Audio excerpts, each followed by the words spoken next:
Hello guys, നമ്മുടെ Bible വായന സീരീസിലെ അടുത്ത വീഡിയോ ആണ് കേട്ടോ ഇത്. ഇതിൽ വിശുദ്ധ മത്തായിയുടെ സുവിശേഷം 7-ാം അധ്യായം 21 മുതലുള്ള വാക്യങ്ങളാണ് നമ്മൾ വായിച്ചു കേൾക്കാൻ പോകുന്നത്. യഥാർത്ഥ ശിഷ്യൻ. കർത്താവേ, കർത്താവേ എന്ന് എന്നോട് വിളിച്ചപേക്ഷിക്കുന്നവനല്ല, എൻ്റെ സ്വർഗസ്നായ പിതാവിൻ്റെ ഇഷ്ടം നിറവേറ്റുന്നവനാണ് സ്വർഗരാജ്യത്തിൽ പ്രവേശിക്കുക. അന്ന് പലരും എന്നോട് ചോദിക്കും, കർത്താവേ, കർത്താവേ, ഞാൻ നിൻ്റെ നാമത്തിൽ പ്രവചിക്കുകയും നിന്റെ നാമത്താൽ പിശാചുക്കളെ പുറത്താക്കുകയും നിന്റെ നാമത്തിൽ നിരവധി അത്ഭുതങ്ങൾ പ്രവർത്തിക്കുകയും ചെയ്തില്ലേ? അപ്പോൾ ഞാൻ അവരോട് പറയും, നിങ്ങളെ ഞാൻ ഒരിക്കലും അറിഞ്ഞിട്ടില്ല. അനീതി പ്രവർത്തിക്കുന്നവരെ, നിങ്ങൾ എന്നിൽ നിന്ന് അകന്നു പോകുവിൻ.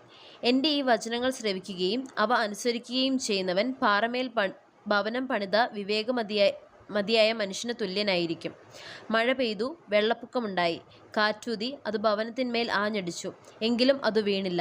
എന്തുകൊണ്ടെന്നാൽ അത് പാറമേൽ സ്ഥാപിതമായിരുന്നു. എൻ്റെ ഈ വചനങ്ങൾ ശ്രവിക്കുകയും എന്നാൽ അത് അനുസരിക്കാതിരിക്കുകയും ചെയ്യുന്നവൻ മണൽ പുറത്ത് ഭവനം പണിത ഭോഷന് തുല്യനായിരിക്കും. മഴ പെയ്തു, വെള്ളപ്പൊക്കമുണ്ടായി, കാറ്റൂതി, അത് ഭവനത്തിന്മേൽ ആഞ്ഞടിച്ചു, അത് വീണുപോയി. അതിൻ്റെ വീഴ്ച വലുതായിരുന്നു.